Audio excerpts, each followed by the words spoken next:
नमस्कार दोस्तों, आज हम इस वीडियो में ड्यूल स्टार्टर की हम पावर वायरिंग और कंट्रोल वायरिंग करने वाले हैं। यह ड्राई स्टार्टर है, यानी सूखा स्टार्टर भी कह सकते हैं आप इसको।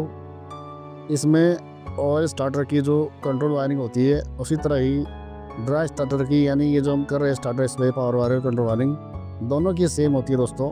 तो दोस्तों वीडियो में ज़रूर बने रहें, और वीडियो अच्छा लगे तो लाइक भी करें और दोस्तों को शेयर भी करें, जिससे वह भी इस वायरिंग को सीख सकें।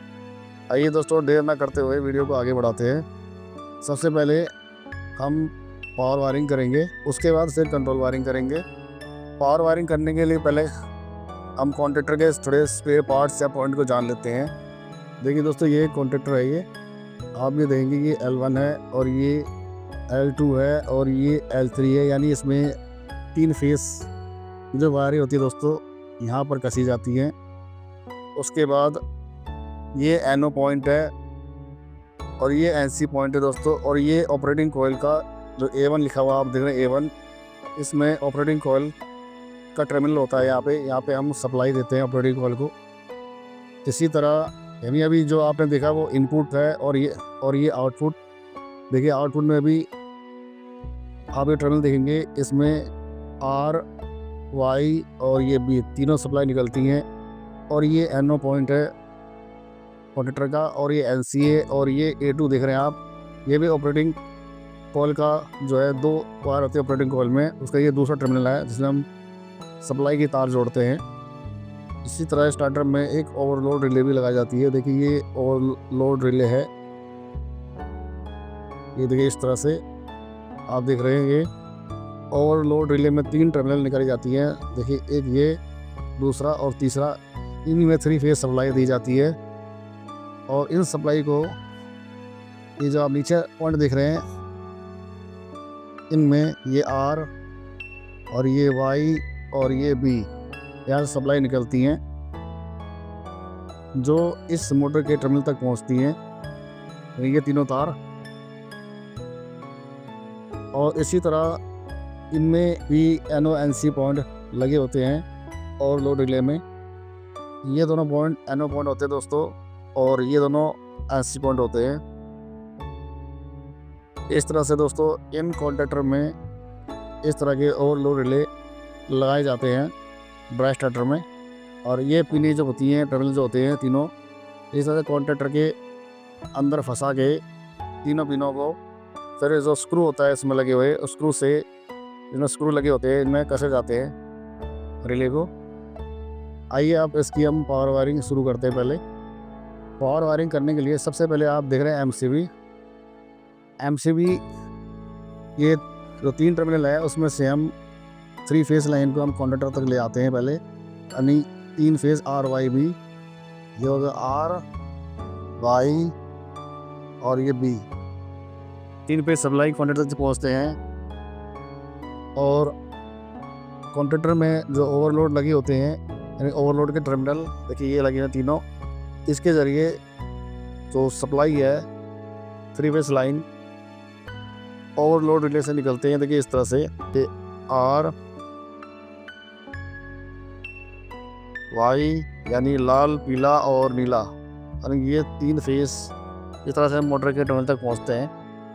और MC में सप्लाई जो 3 फेस की इस तरह से दी जाती है दोस्तों, 3 फेस सप्लाई। तो दोस्तों ये इस तरह से पावर वायरिंग की जाती है ड्यूल स्टार्टर में। अब हम इसकी कंट्रोल वायरिंग करेंगे। जो 1 फेज सप्लाई जो आ रही है कॉन्टेक्टर में, उसमें हम एक तार जोड़ेंगे। जैसे ये लाल फेस है, इसमें हम एक तार जोड़ के इस तरह से, देखिए दोस्तों, उस सप्लाई को सीधा हम ओवरलोड रिले है इसके NC पॉइंट में ले जाएंगे। ये NC पॉइंट है, और उसके दूसरे NC पॉइंट से हम वायर निकाल के इस तरह जोड़ के, देखिए दोस्तों, तो लाल पुश बटन देख रहे हैं दोस्तों, तो उसके एक टर्मिनल पर जोड़ेंगे, देखिए इस तरह से। अब लाल पुश बटन के दूसरे टर्मिनल से हम वायर निकाल के उसको हरे पुश बटन के पहले टर्मिनल में जोड़ेंगे। और हरे पुश बटन के जो दूसरा टर्मिनल है दोस्तों, हरे पुश बटन के दूसरे टर्मिनल से एक वायर जोड़ के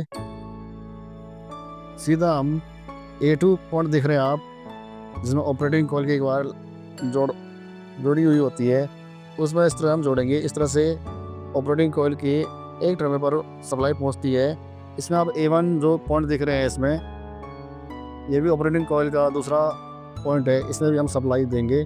देखिए इस तरह से इसको हम जो नीला फेस आप देख रहे हैं इसमें से ही एक वायर हम जोड़ के इस तरह से लूप करके हम सीधा A1 में देंगे।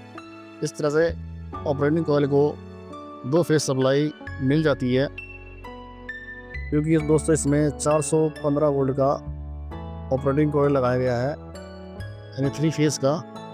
क्योंकि दोस्तों में सिंगल फेस की भी कॉइल आता है, क्योंकि ड्यूल स्टार्टर में किसी में सिंगल फेस की यानी न्यूट्रल और एक फेस की वायरिंग की जाती है और पावर वायरिंग 3 फेस की जाती है, परंतु हम इसमें जो है कंट्रोल वायरिंग हम 3 फेस की कर रहे हैं। आइए अब हम स्टार्टर को होल्ड भी हमने रखना है, ताकि ग्रीन पुश बटन से हाथ हटाने पर हमारा स्टार्टर ऑफ ना हो।